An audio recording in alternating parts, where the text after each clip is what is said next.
All right. Good evening, everyone, and welcome. I'd like to call the meeting to order and ask everyone to please stand for the pledge. I pledge allegiance to the flag of the United States of America and to the republic for which it stands, one nation, under God, indivisible, with liberty and justice for all. Okay, again, welcome. We do have agenda changes. At your table, you will see item 8I, an addendum resolution that we had to add. Any other agenda changes that we know of? Yes, to strike the Oh, yes. discussion of the senior trip, please. Yeah, item 8D, we'll postpone that until we have better guidance on when, where, and what's required. Okay, I don't believe we have any other agenda changes. Okay. Moving on to presentations, we have an art and music award recipient this evening. Oh, are they coming here? Yep. Yeah, they just don't want to. They're walking in. Oh.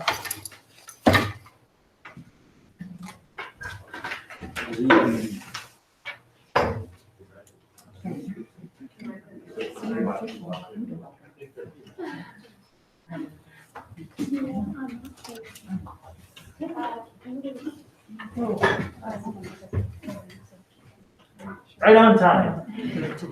Yes. Alrighty, we're moving into our arts and music recognition, and I will present the certificate. We'll go up front and I'll present the certificate. But Mrs. Pattison is online and she has prepared a written statement. So Liz, if you're comfortable to go ahead and read what it was that you prepared, please feel free to go ahead. All right, thank you. First, thank you, Board of Ed, for sponsoring this award so we can be here and celebrate Maddie's accomplishments. So I'll just read what I wrote. Maddie wasn't able to start her high school art sequence until her sophomore year, when she arrived with undeniable talent already present. While Maddie already possessed the talent to easily navigate through studio art curriculum, she rose to a higher level and welcomed the challenges I gave her. She puts in time and effort to work through her ideas, explore, sketch, resketch, and rework until she is sure she has reached the best possible solution to the problem at hand. Maddie takes her work very seriously and is extremely motivated, hardworking, and creative. While art seems to come easy to her, Maddie is always striving to improve. She never completes an assignment to just meet the objective. She takes each assignment as an opportunity to express herself and to develop and expand her skills. This is evident in the size of Maddie's pieces. She very often works large scale as an added challenge. Working large scale, however, does not mean her attention to detail goes by the wayside. Her drawing pieces are always full of beautiful details.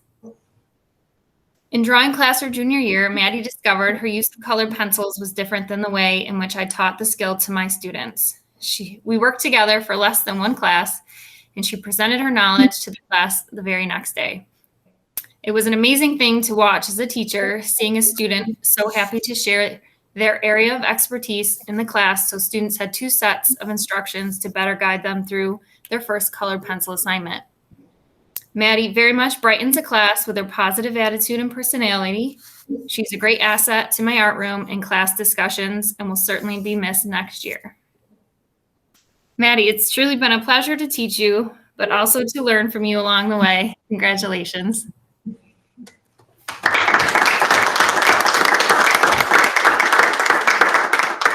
So I'm going to present the certificate every now and then, whether it's a musical event or an athletic event, or even seeing some of your artistic work. Just in awe at some of the talent that some of our students possess. And, when those talents work with dedicated teachers, the best comes out. So Congratulations. Thank you. We'll do a fist bump. Thank you. You got a picture too? Yep, you got to hold up the certificate, Okay. and Mr. Wagner's going to do a picture. Get Liz in the Yeah, back. you got to step it out of the way.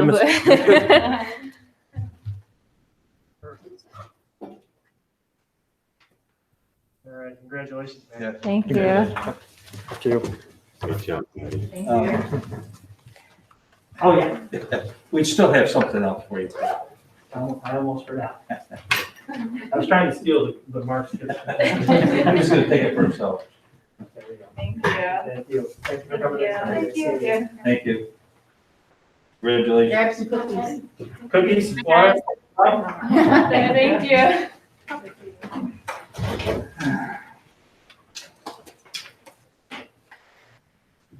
Okay, we moving into our first guest recognition. Anybody have anything they'd like to bring before the board? Is Marcy's our only guest right now? And Liz is still with us. Liz? Okay. Anything for us, Mars? No, I'm all set. Thank you. Okay. Okay, we'll move on to, I'll take items 5, 6, and 7A. As one motion, if someone would like to make that. I'll make it. That, I heard Jim second. Any discussion or questions on those items? You see all the coaches were approval in there. So if not, all those in favor say aye. Aye. Opposed? Pass 4-0. Okay, item 7B is approval of budget transfers. These are over a certain amount, so the board has to approve these. So I don't know, obviously, if you've seen what they are, they're on page 26, but I need a motion to approve those transfers. Jim, have a second? Karen? And Kristen addressed those in her message. So great. So, any discussion or questions? Not all those in favor say aye. Aye. Opposed? Pass 4-0. Okay, items for board discussion or adoption. Adopt the 2021-2022 the Board of Ed meeting calendar. We changed the one date that was in question. Over the April break. Yeah. Have a motion to approve that? A motion. Karen, have a second? I'll second. Beth, any discussion or further questions? Good. All those in favor say aye. Aye. Opposed? Pass 4-0. Item B, approval, adopt the proposed budget. I don't know if you guys want to have something. Yep, we we have have talk about an first updated before we approve presentation. it? Yep, we have an updated presentation. Okay, so we'll hold on the motion, and let you guys.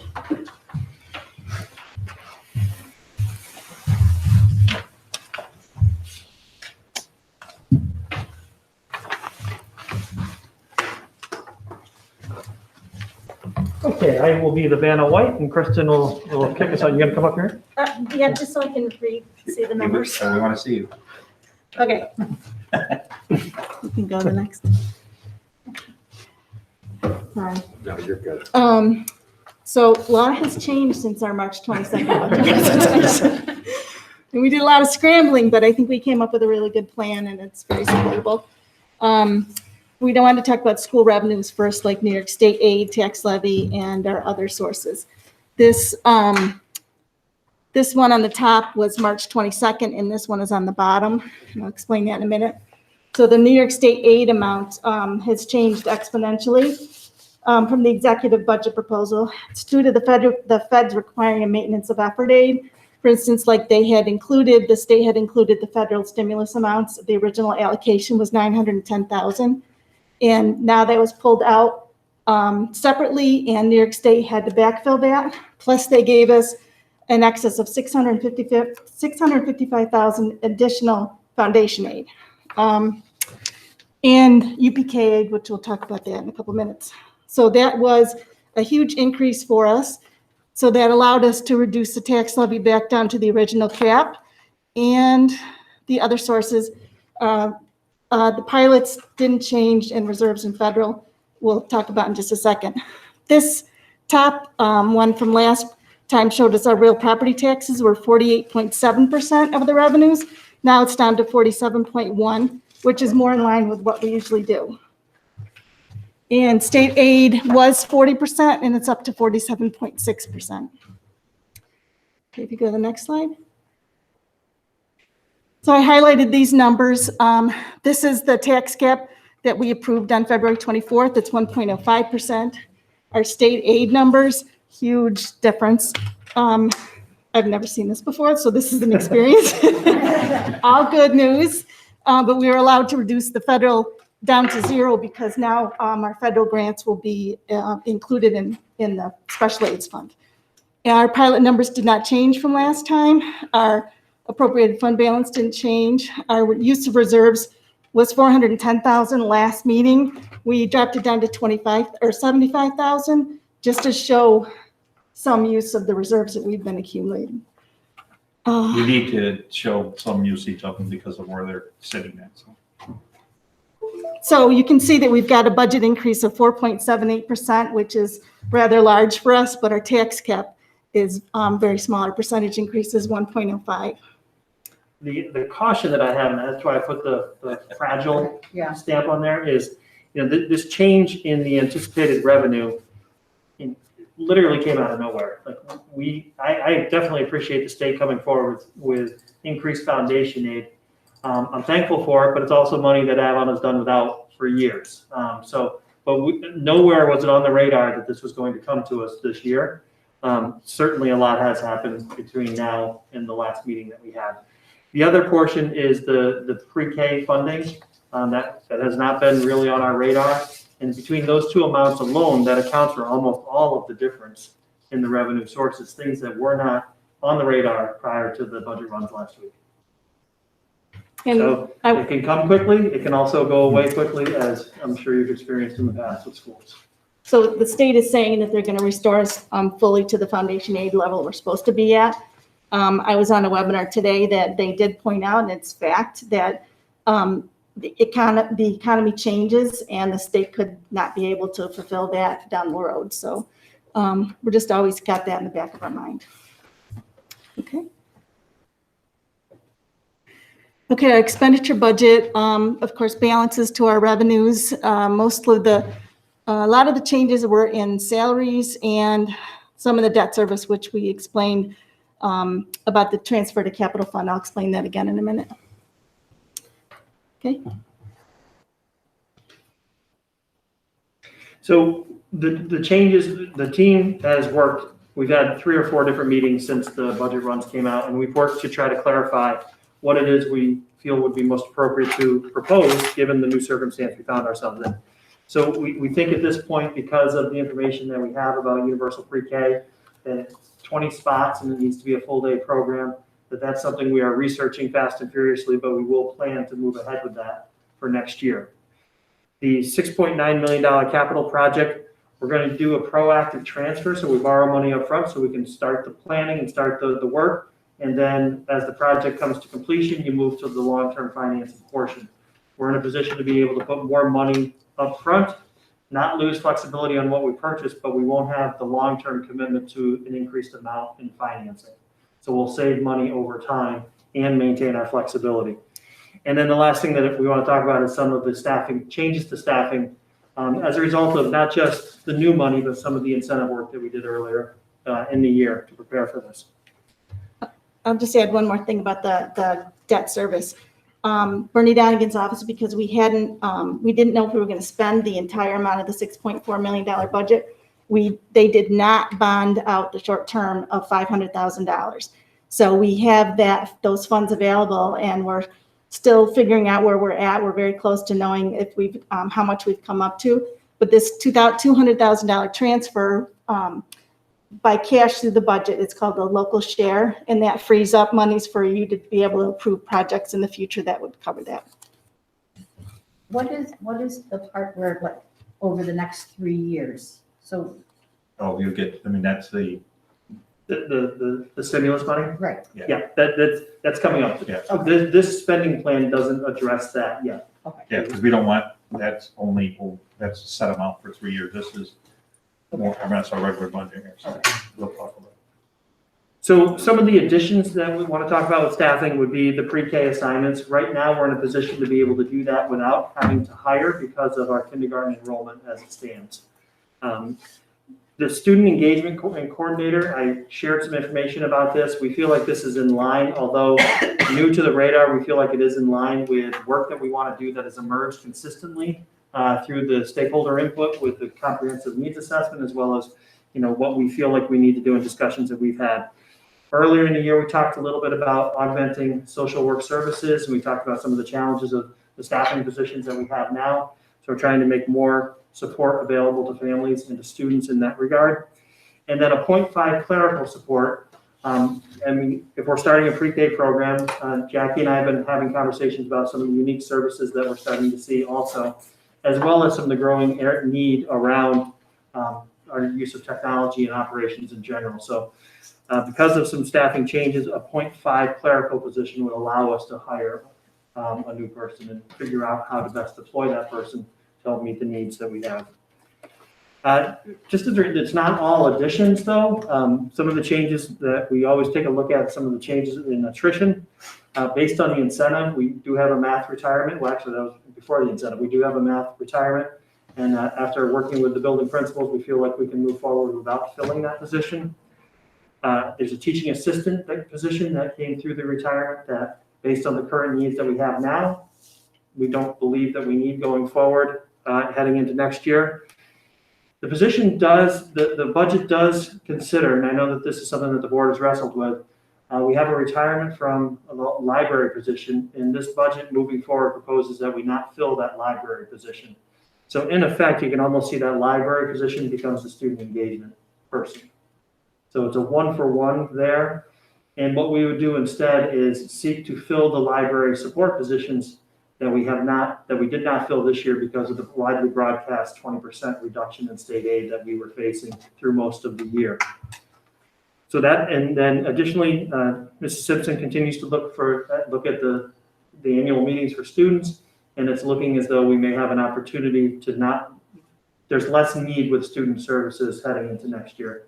So all of this is being done for approximately a 3.5 to a 3.9% reduction in staffing.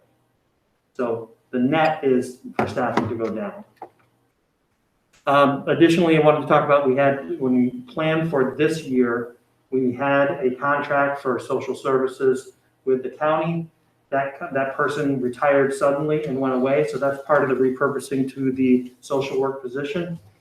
And we also, as I mentioned before, our enrollment for kindergarten right now supports 3 sections as opposed to the 4. So that's what allows for the pre-K without necessarily being an additional hire. And you have the space. Right, and then we have the space as well.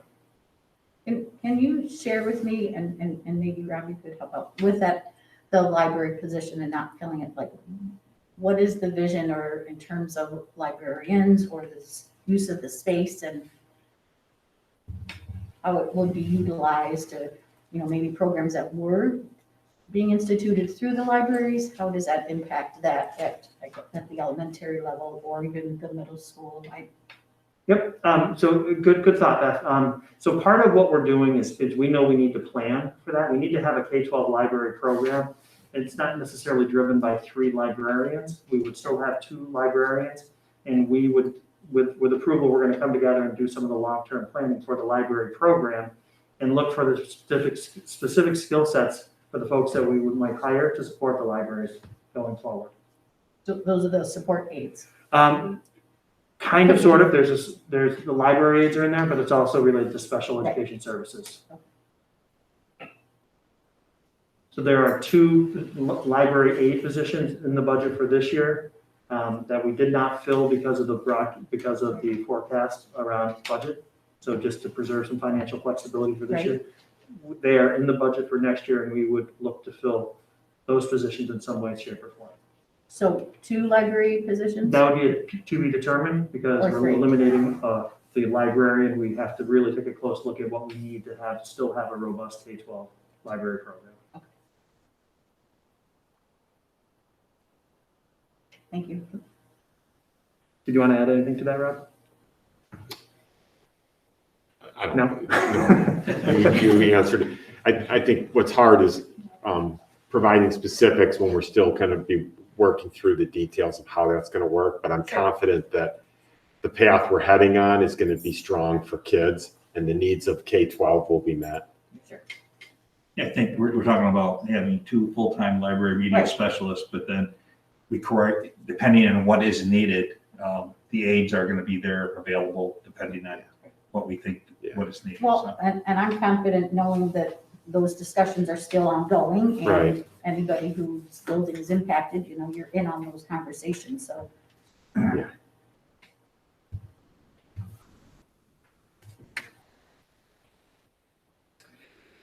So I've already addressed some of these, so we can move to the next slide. So some of the propositions, the 4 specific propositions for this year would be the overall spending plan, our annual bus purchase process that would involve purchasing the 2 different buses, the capital equipment reserve, that's an annual, we have money in the reserve that buys capital equipment, we need the voter approval in order to fund those purchases. And then we had talked about creating a new capital reserve for future building projects that would start this year and be funded up to $5 million. You know, we would put money in that, we would fund that over time. We have to have voter approval to create the capital reserve. So the 4 different propositions. As we continue to go forward, this is I think your question about the 2 or 3 years. There are 2 separate reserves, one from December and one from March, stimulus ideas. The ones from March total 910,000. They're the ones that were taken out of the budget, and the Fed said the state has to put the money, they have to fully fund our budget themselves. And then the more recent, the $1.7 million that we'll receive through the American Recovery Act. This money is out there. We know a little bit about how we'll access it or what it needs to go to, 20% of learning loss. But we're waiting for a lot more information about how we unlock and can use these funds before we come up with a plan to use them. We have to form a committee and we have to make our recommendations, and those have to be posted to our website by July 1st. But there are some strings attached to how we access it and what they can be spent on, and we're waiting for more information on that. You want to add anything to that, Kristen? Just like one other thing I learned today, which kind of doesn't make any sense, but the American Rescue Plan has to be spent by September 30th of 2024, right, when we start our school year. So really, you can't attach much money to that for the funding in that 24-25 school year, but it's pretty much got to be spent by June 30th of 2024. And like Ryan said, there's going to be a lot more information coming. And that always, it's bureaucratic red tape, and it just takes a while for us to get the information. Can't that also be used for building construction? They floated around a lot of things. And I'm not sure, because that's something we want to look into, if it can be used in construction. I don't know how we can put it into a construction reserve though, but if we could use it for construction, it'd be great to put it in for our next capital. I'm sure you can't put it into reserve. Right. They would have to be actual expenditures, but they talked about today, COVID expenses, if they're ongoing, especially if we can't open up school like normal. One of the school districts asked about, can it pay for a bus? Because our busing isn't going to change, and if Right. that is constriction for school districts. So there's lots of innovative ideas that are floating out there, but we're still waiting for our limitations. This is what you can put in budgets and what you can't. But I think the bottom line is whatever we can spend, we're going to spend by 24. Yes. As much or not all of it. Yeah, absolutely. Sound committed, Rodney? And keeping in mind that this will go away. This is not Right. going to be maintained. So we want to look at one-time things that will improve our district and our instruction. Yeah, one time or initial investments that can pay off. over Yeah. time. Maybe we need The last thing to mention is the New salt kindergarten truck. enrollment. That's still not completely decided at this point. So that's still something we may have to navigate at a later time. The budget proposes 3 sections for next year. So this is something that we shared a couple of different times. In the end, we started our last presentation with this in March, and just wanted to bring it back to closure with this again. Feeling like we've definitely responded to annual needs. I think we were exhausted because of how this hit kind of out of the blue for some of this, but we responded. We are aligning the resources to the goals, in particular that engagement position. We feel excited about, we're staying in the lanes of moving towards what the strategic planning process was pointing to, without getting out too far out to the one way or another and distracting our efforts. So we feel like we're investing in what we want to accomplish. We're definitely trying to keep cuts away from students and people. Any of the positions are positions that are open via attrition or retirement. Understanding the implications for future budgets, we're still trying to wrestle with some of that additional federal money that's come our way. But the funding that we put in place or that we're proposing here are things that we anticipate being able to sustain as long as New York State sustains a good portion of its commitment to us. As hard as it is, we're trying to move forward. I would love to be in a position to have fully staffed libraries and fully staffed teacher aides. But I think we have to think about the long-term health of our district. We have a spending plan for this year that we think makes sense, but also making some of those hard choices that allow us to move forward. And then lastly, the valuing the community support. I feel like the work that we've done through the needs assessment, the work that we've done hearing from teachers in our strategic planning process based on the day we had back in March, that starts to move us forward in ways that stakeholders have expressed that we need to. So with all that said, we feel like we're building a good foundation. What questions can we answer for you? I think that's the next slide. Yeah.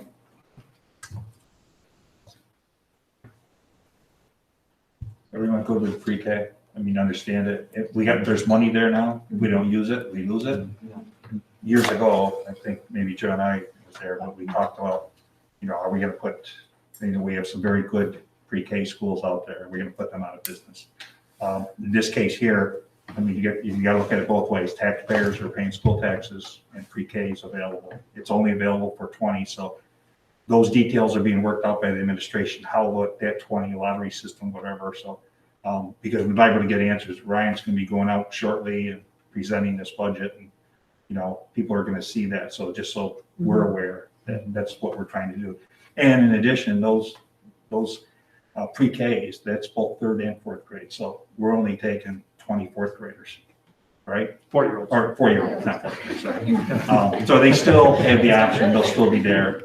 It's not that we're being detrimental, but I think we're providing something for the community. So Yeah, Years ago, I do remember we went down that road and Yep. it was brought to the board, the idea of pre-K, because there was state money out there, but they couldn't guarantee it past 3 years. Mhm.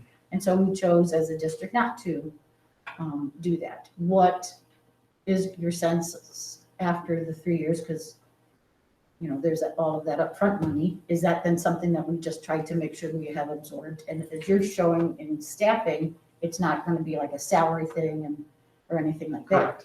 Correct. Not going to be a salary thing. I do believe that the state is making a commitment to pre-K. They're clearly, absolutely. we believe they've targeted the 232 schools that don't currently have it and have really the golden goose out there for us. Well, because on the webinar, they were asking today if you currently had one, could you use that money? And they weren't quite sure how to answer that, but it really was geared towards the schools that don't have. Mhm. the pre-K. Yeah, the schools, 232 schools don't currently have a program. Right. And the other thing, we have declining enrollment. I mean, if you've looked at our numbers are going down. So if we can add pre-K, Absolutely. we just added 20 more people to our. And are most pre-Ks full day? It's a mix around the region. It's a Okay. mix. I could get you the sheet. We've done some surveys of the BOCES to see what they're offering. But in order to collect this money, we need to offer. Correct. Full K, yeah, Oh, I see. Yeah, full the day, I money's- mean. For this, the money's attached to pre-K.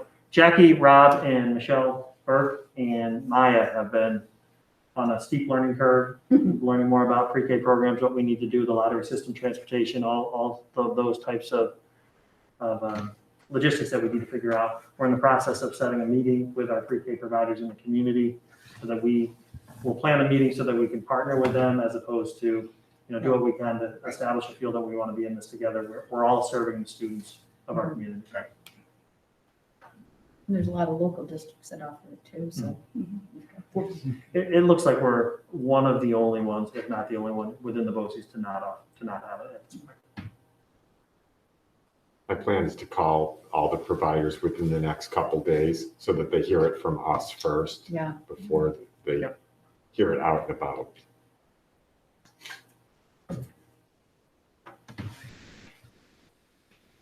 Can we answer any other questions for you? When they came out, I told them this is a good problem to have. It's a problem, it's a good problem to have. Yeah, now we got to figure out how to spend it. We did. We covered Well, it. and just offsetting the tax levy, I mean, I think that that's a plus that the community will embrace and be happy about. And I think, like, when it comes to that, I think that flexibility was part of approving allowing us to go forward with a well-timed incentive. That'll help us this year and next year to maintain some flexibility because, as we know, it's a little bit uncertain right now. A lot continues to change.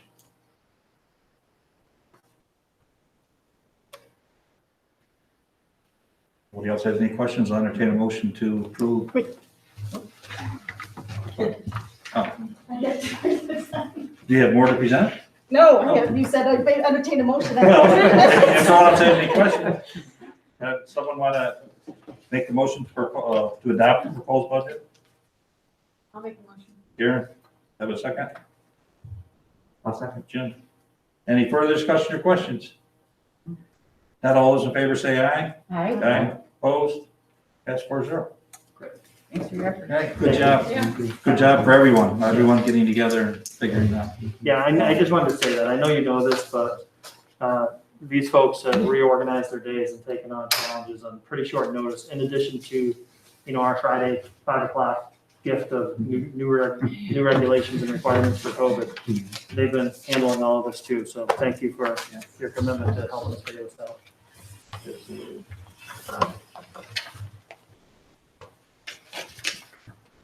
Okay, moving on to item C is approval of the property tax report card. That is being mailed out. I believe that's what gets mailed to This is what has to be submitted to state our ed. state ed, right? And then the budget notice, which is very similar to this, is what gets mailed out. But last year we included it in our budget newsletter, and that is a typical of what the other school districts do to save money on postage, so we will probably do that again.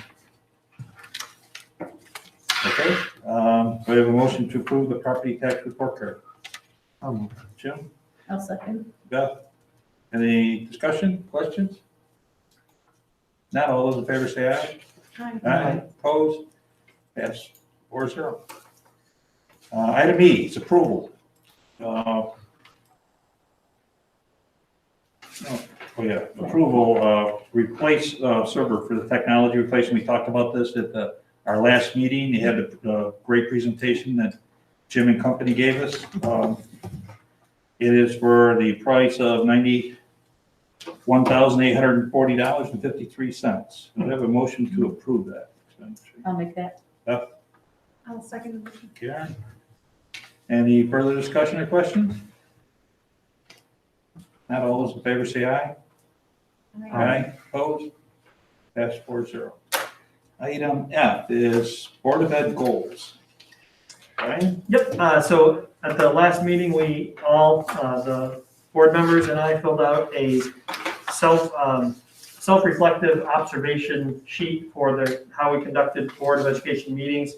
I crunched the numbers on those, put them into a spreadsheet and crunched the numbers on those on a scale of 1 to 5, and shared it back with the Board of Education just to see how we're doing. This was one of the goals that the board stated is working on through the course of the year this year. A couple of things that I saw, and I will share a couple of observations and invite others. It looks like we have a strong commitment to running an orderly meeting. There's good form, good order, and a good culture of people being able to speak up and be heard.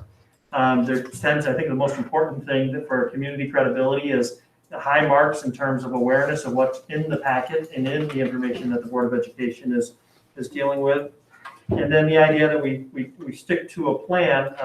There's not chaos or disorder in how we run meetings. And part of that is through the addendums. I feel badly about 2 addendums tonight, but some unforeseen circumstances popped up. The only area that even the lowest score was a 4 on a 5-point scale, just to give everybody a sense. And that only area was just in terms of communicating how we might be able to add, or board members might be able to individually add or consider items for the board member. It's item number 13 for the board agenda. It's item number 13 on the sheet. Item 13 or 12? Looks like 13. Appropriate procedures in place to permit any member to add items to the agenda. Note, consider the meeting as a whole. Oh, overall 4. Yeah, overall 4. I mean, that's. Who didn't? Who didn't? Through the curve. I wasn't pointing it out. No, you just put her name at the top. The newbie's not up to speed. Just spoiler alert. But that's, I think, number one, I think it shows commitment to on the board's part, following through and doing the self-observation. But I think the data supports the idea that the Board of Education is is doing a great job governing the district.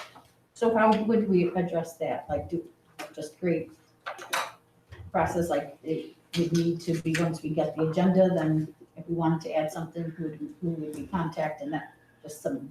Yeah, I think it's probably tightening up the communication expectations through our covenant. as Yeah, well. normally you get a hold of me and say, I want to discuss something. Okay. And when Ryan and I review the agenda, that we review it and more or less I approve the agenda at the time. We have to change something or whatever. So that's the best way. You can call Ryan, let Ryan know direct, hey, I'd like to know something about this or that, as long as we get it on there beforehand. Yep, that's how you get anything on. Okay. And then think And of, would you want us to then CC up the group so that the others would know, like, oh, we Well, have. I mean, you'll get the agenda. I mean, everyone will get the agenda. You get something on there. It just, Okay. I mean, the more or less, it's so, that's why I have the round table a lot of times. So if you guys have something like this, you can just bring it up in the round table. Yeah. That's what I do the round table for. But if, like, I think you had asked a question about some budget stuff before. Mhm. So, I mean, because you didn't officially or whatever, but you just asked me about it, but I had talked to Kristen and we had to put out the next meeting that Okay, the great. information you need. and just a reminder, I think through the covenant, we also talked about, like, after you get the packet, if you have a specific question, for example, something about the budget, if you have a question of Kristen, just copy me and then Rodney in on it, if you don't mind. Whether or not it has to go to the whole board, I think that'd be up to you, but just so people who need to know are in the community. Yeah, if you want to get something on the agenda that we would all discuss or something like that, that's one thing. The other thing is a question, just CC the two of us if you got it, like everyone does it. Their guys are all doing it, so. Yeah.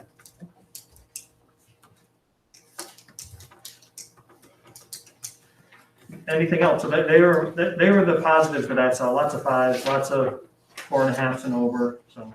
Just a point of, there are some comments about the policy for public participation, and I know some of us had ranked that a little lower, just whether that is explained at every meeting, and I personally think that it is, because it's the guest recognition portion, and you do state that for that Is there something time. written someplace where if you want to address the board, that they contact Maya? That one's number 8.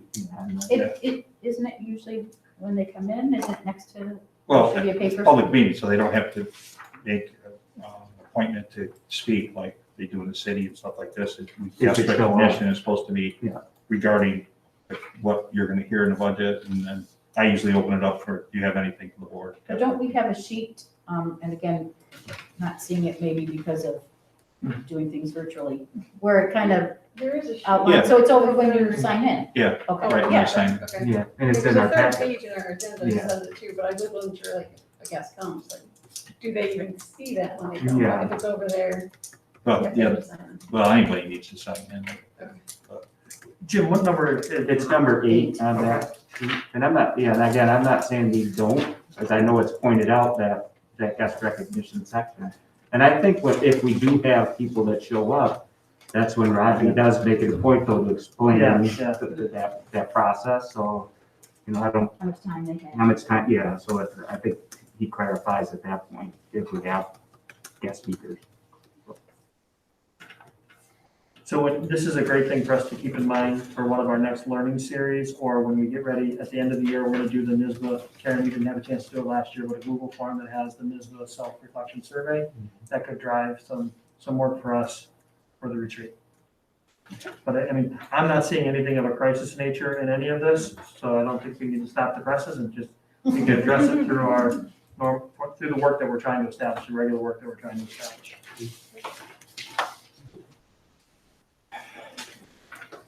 Great, I think it's important, and you've done a great job of saying what your goal is going to be and then following through on it, from establishing the covenant to working on the self-reflection, and we'll do the evaluation at the end of the year as well. Is there anything else you'd like me to try to address with the goals? So this is something that we said we'd do once a year, or Yeah. how often we were going to invite them, how often we were looking? That's a check-in really just on our meeting process, right? And just a mid-year check on how do we think it's going? Different from our evaluation, as you mentioned, which is a little more thorough with you know, with the details. So, yeah, I think annually is good. Okay, Thank you. all right, we'll move on to the COVID-19 update. Is this where you want to put the resolution in for the No, I got the resolution under I, so under I? Okay. you can talk about it now if you want to, and then I don't have to do a whole lot. Okay, great. So far, we've had a very successful first 2 days, as you recall, over the last month. In particular, the middle school and high school have been working on creating more opportunities for students to attend in person prior to break. Jen was able to successfully bring back students in grades 7 and 8 over 2 different weeks staggered before we went into spring break. We then waited till a week after the spring break return, and our plan was to bring back 9 through 12 on a 4-day-a-week possibility. Somewhere in there, the health department okayed us not carrying and transporting the shields around, that the higher touch surfaces were the desks and the chairs, and if they were being sanitized once a day, the shields themselves did not have to continue to be transported, which is one of the biggest areas of concern based on our feedback. And, you know, I understand the concern. I really did. There's no perfect solution, either having the custodial staff take on cleaning 6 extra surfaces and at every desk in every room, or teachers taking it on, trying to get it done in a 4-minute passing time, or students transporting their own shield all day. There wasn't a great solution one way or another, but the ability to leave them in place was a game changer for us. So on Friday afternoon, our committed staff was working to put out shields and barriers when the state sent out information about updated requirements. And most everyone just simply latched onto the headlines of 6 feet to 3 feet, and schools should be wide open now. And that's, when you get into the fine print, it's really not the case. One of our local school districts, Perry, has been leading the way throughout the year. They brought back students full-time, all K-12, all day, every day, using the barriers and using different configurations with the barriers. So like, think about a pinwheel, a desk, 4 desks coming together with just the barriers between the students. And in that configuration, when students got behind their shields, they were able to demask and take their learning all day long without their masks on in their shield. And that's been the system that they've been running all year long. The new guidance actually, letter of the law, they wouldn't be able to do that. The barriers now become nothing, and now they're not masked throughout the day either. So what Perry has been doing all year long, the new looser restrictions are actually far more restrictive for them. So when you get into the nuances of these things about students and adults needing to maintain 6 feet of distance, adults in the rooms needing to maintain 6 feet of distance, still being 6 feet when you're eating, there's just a lot of nuance to it that we can't just look at the face value or the headline. So the team, and we need to reactivate Beth, the COVID opening planning team. I'm going to reach out and schedule a meeting to have that whole team review the guidance, because any changes that we're supposed to make are supposed to come through stakeholder groups and then be updated in our plan and posted to the web. So I'm in the process of trying to schedule a meeting for that team to come back together so that we can look at some of what we need to do. In the meantime, we met, I communicated with the health department and our school physician over the weekend. We met with the health department and as the Genesee Valley BOCES region on Tuesday. And the feeling and the consensus is that we should move forward with our planning, meaning what we had planned to put in place, we'd worked on for months. When you think about the guidance we received over the summer, we had it in July, and the implementation was in September. We had 5 or 6 weeks to try to put things in place. They don't think it's unsafe for us to continue with our plan, given we received guidance Friday afternoon, put our plan in place, review these updated guidance, and then act to put them in place when we feel we can do so after a thorough understanding. So that's the basic plan. The resolution that you have basically just establishes that as our plan for addressing the new guidance. That's what I have for a COVID-19 update. Graduation. I know Governor come out, gave out some guidance for graduation. Do we think that that'll change again? Or get better? I mean, we're talking about outside, inside, so many people inside. I'm not sure if we're even talking about it, or if we want to hold off and not talk about it, but I know they've been opening it up. They just opened up the guidance on graduation for both college and high school. Don't know. Okay. Yeah, do we think and would I bet on it? You know, as soon as I bet on it, it's not gonna change, and then do I think it's gonna change? Yes, I do. I think really important is the students have gone to Mr. Wagner, if you don't mind speaking for you, right? And they expressed really enjoying the look of the ceremony last year, and they would like to try to plan for an outdoor ceremony with staged, sort of planned for delays, instead of waiting, just pushing to the next day right away. We might say, we're gonna keep looking at the weather, and if it's raining at 10 o'clock in the morning, but we see that there's an opening at 1 o'clock in the afternoon, we might go the same day, just delay it during the day. Or maybe have a third possibility on that day of 6 o'clock in the evening or 7 o'clock in the evening, just so we can, unless it's a soaker, that the clouds are just in all day, we would still have the opportunity to get it in on one day and not have to cancel. This year, I mean, you think about this year, we couldn't do it the first day, but by that afternoon, it was actually pretty clear, and it would have been great, but we had already said that we're gonna do it the next day. Ryan, do you want to add anything more to that, some of the planning that you've done with the students and advisors? No, that pretty much covers it right now. I will say that, last year we were planning graduation with no information, so I feel much better this year. So, I think that, we're going to be able to do a ceremony at least, like the one we did last year, which was well received. We're hoping to have parents or guests be able to actually sit in the. Right, because they said, I think stadium. up to 200 or 50% of what our capacity is, so Yeah, we that's should, the goal. And there's so also. we should be able to get everyone in there. There's numbers you can have if you are not testing versus if you are testing. So Right. I think there's some flexibility we can look at. Yeah. And, as Dr. Pichetti said, hopefully guidance changes to be a little more lenient of those outdoor ceremonies, because we definitely have the space in the athletic field to spread people out. Get back to some normalcy. Okay, you want to put you on the spot, but Nope, that's okay. yeah, work for them. Okay, and then, no one else got any questions on COVID-19, our strategic plan? Strategic planning update, as was shared, we had I think a terrific planning meeting on the 24th, just prior to the break. We actually did it in the middle school gymnasium and then broke out to different spaces when we did some shared work.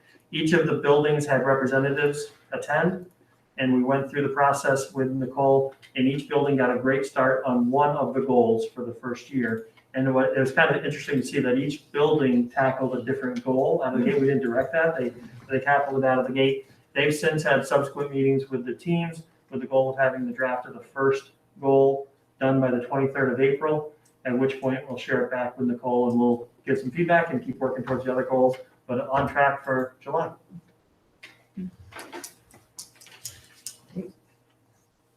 Any questions?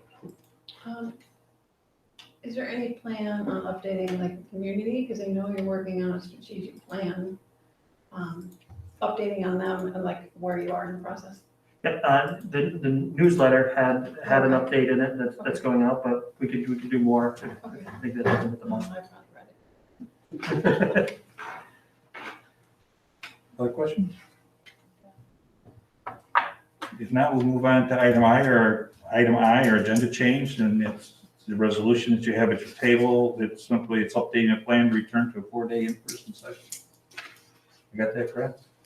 Is that right? Yeah, it's continuing the plan that we Continuing had the put in plan we already place. had. Yeah, we planned under the July guidance that we were planning to put in place.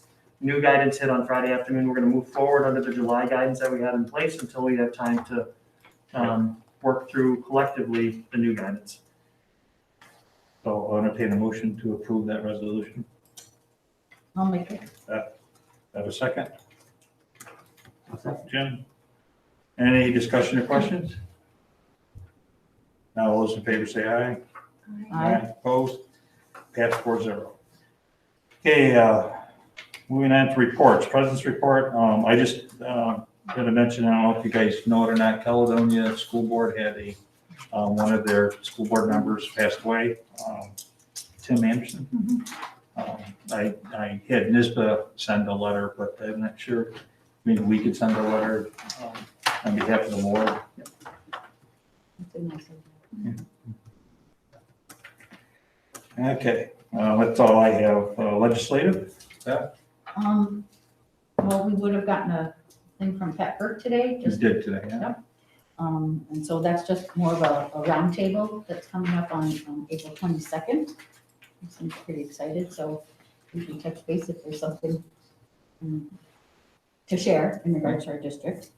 So- It's virtual and in-house either way, if someone wants to.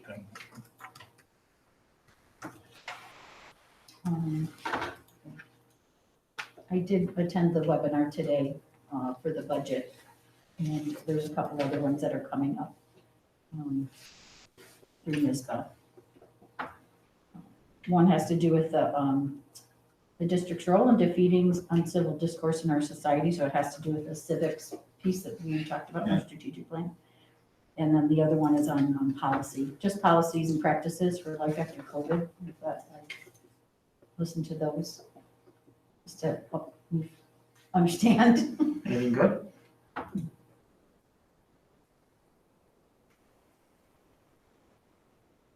Anything else for that? No, thank you. All right, moving on to administrators' written report. Questions on any of the written report? I did have a question. Oh, maybe that's where I was going to ask about graduation. Does anybody have any questions on all the information we received there? I was just wondering, Jen, the purple, with the military, month of the military child, that's something that could, it's K-12, right? Absolutely. And it's something that you're. It's something I approached Patricia Fry about it because her husband is active in the Mm, military, and we wanted to just kind of pilot, see, we did a survey to parents, and we do have quite a few children whose parents are in the military right now, more than I even thought. Yeah. So it was kind of a pilot this year, so this is the week, we call it our Military Children's Spirit Week, and actually 21st is the main day that Governor Cuomo has recognized the military children. So we've got planned activities each day. Jess Mucci and Patricia Fry did a wonderful job having activities for teachers to use, like a pre-recorded video that has a active duty military person speaking on various topics. And so that was just kind of beginning stages of what we possibly could do. Yeah. I'm sure it's going to grow with time. We'll have to be doing a little bit more than just presenting it, a video. At some point, hopefully we can take advantage of having live speakers come in and do a more active ceremony, similar to what Mr. Lubasella does with the veterans, so. Yeah. So it's exciting, it's fun. I'm glad they talked about that, because that's, it enters into some of the things you don't necessarily think about when you are looking at mental health issues or, Right. all those different factors and components, so. Are all the other social workers, that's something they could be watching or attending, just so they're. Absolutely. It's gonna grow, Yeah. it's definitely gonna grow.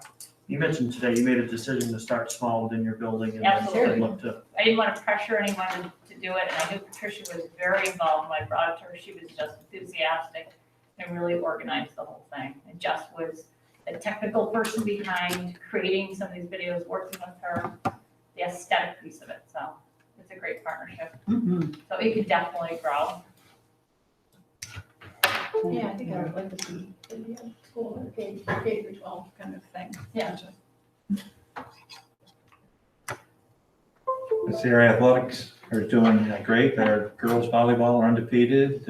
Our cheerleaders just took first place or whatever. Champs. So short season and they're doing very, very well. Very successful. Yes. Football team is. I was gonna say good headlines in LCN There's for no COVID. issue. football. Yeah. There was a JV player. Oh, Yeah, there was a JV player last week. okay. Good. I heard some rumor that we were shut down. Nope. I said, I didn't think so. I didn't hear about it. You'll hear about it. We avoided shutdown largely because Andy and the coaches have done a great job with the requirements. Good. I'm just excited as I was looking at Ryan's with the high school, that some of the events that maybe weren't able to happen last year for seniors and juniors, that arrangements have been made so that there's, because even in the governor's guidance, they talked about proms and celebrations and things like that, so. I've made arrangements for Ryan Wagner to have a bed in his office. There you In go. May and June, he's not going home. Yep. Sounds about right.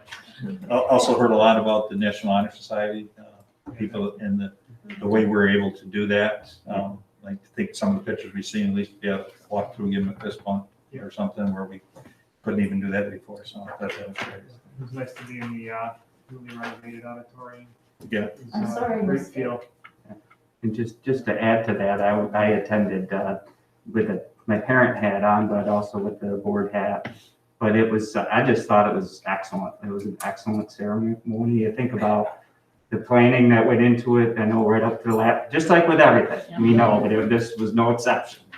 That decisions made at the last minute, but then you see that it just went off like it was just as it was planned. But it was meaningful. I think that was the comments by the students and the staff was meaningful. It was just a sincere ceremony. I heard a lot of positives after that too, just from parents, and that was great. So yeah, kudos to Ryan and Christina, and I know that was a team effort. That was well done. A lot of people work to make it happen. Any of the other administrators have anything you want to add? I have something. So we had auditors in yesterday, Monday and Tuesday, which is preliminary audit. So the next step in the usual process is they come to an audit committee meeting before they come and do the full audit, which is at the end of July. So I reached out to Tom Zuber and gave him some dates after the end of May, and he said June 14th, if that's okay for a 5:30 audit committee meeting. 5:30, yeah, it should be good. 5/14. That's a Monday night, right? That's like our- June 14th. June, Yes, I think. it's June. Monday. Oh, June 14th. June 14th at 5:30. Yeah, So it just should start be that good, month. yeah, if we have it on our calendars. Yeah.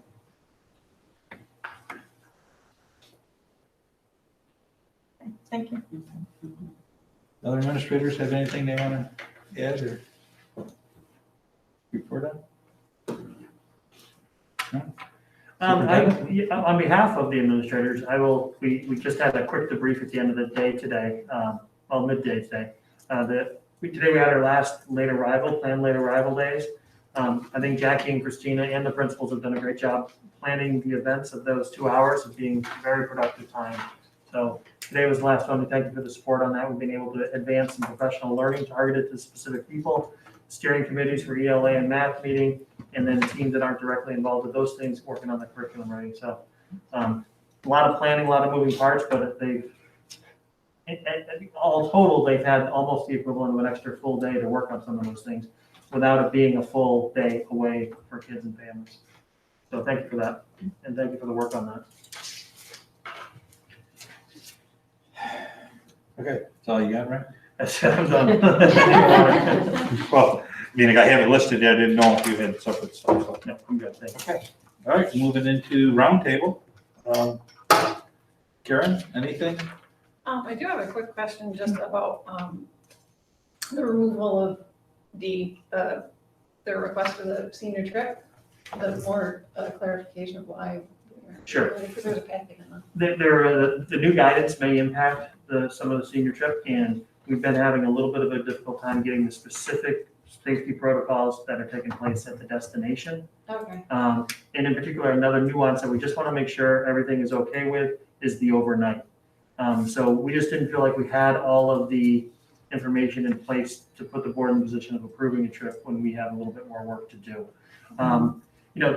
We don't anticipate any real challenges, but if there is, our intention is to still do a senior trip of some way, shape, or form, but we just want to make sure we have all the safety protocols nailed first before we ask for approval. Yeah, because there was one actually, and I noticed, and I wasn't sure because some of this was unclear because they talk about Gorham and then they go back to Camp Quarry, and then so they didn't sort that all out, and then the one, I think it's just the way it was worded, like the itinerary, it said after school on Friday, transfer by school bus or self-drive drop off. So I just wanted to make sure that, like, these are not self-drive. That's why, Karen, that's why you need board approval. That's why we want to see it. Yeah, we're excited to be doing things. Obviously, we're building the plane in flight a little bit, so we wanted to make sure that we tighten that up a little bit. Okay, And is that still okay because like the deposit supposedly was due? So there's. Yeah, so we're kind of doing some initial plans. So we have students that pay the deposit. They can get refunded if anything changes, but we wanted to get moving a little bit on it because we're getting close. Yes. And, exactly, Kenny said that we're just kind of missing some pieces of key information we want to gather before. I think building the plane while we're flying is a good analogy. I think the bottom line is this falls through for some reason, we're gonna try and come up with something else, but we definitely wanna get them out. for Yeah. some- Before this, before we kind of committed to doing it overnight, we started talking more about day trips. So if for some reason this didn't work, we revert back to day trips. But I'm pretty confident, I'm hoping we can get it tightened up and get all the information we need to feel good about bringing it to the board and moving forward. Okay, Karen, anything else? No, I'm sorry. But, I'm also, I'm good too. Okay, our next meeting is on Monday, 4/26, 6 o'clock. Leads us into our second guest recognition. Anybody want to address the board on anything they heard tonight or for anything else? You're awake. Yeah, I'm here. I'm online. I'm going to watch the football game. I just had a quick question. I know we talked last time about the possibility of the next board meeting being in person. Do we have any information on that? Yeah, I was just gonna give that as a reminder. Yep. That Yeah, I was think okay. we are in person effective next, on 4/26. I'm sorry, I should have mentioned it. I think our sports teams are coming in, Yes, or we're going to invite them to come in. yeah, the sectional basketball. But yes, we're in-house. Okay, We'll see you here. see you then. Thanks, Have a Mark. good night, everyone. Bye-bye. Okay, we do need an executive session this evening, so I will entertain a motion to move to executive session. Someone would like to make that? I'll motion. With Karen? I'll second. All those in favor say aye. Aye, opposed. We are in executive, or we'll be going into executive sessions. Thanks, Jim. Thanks, everyone.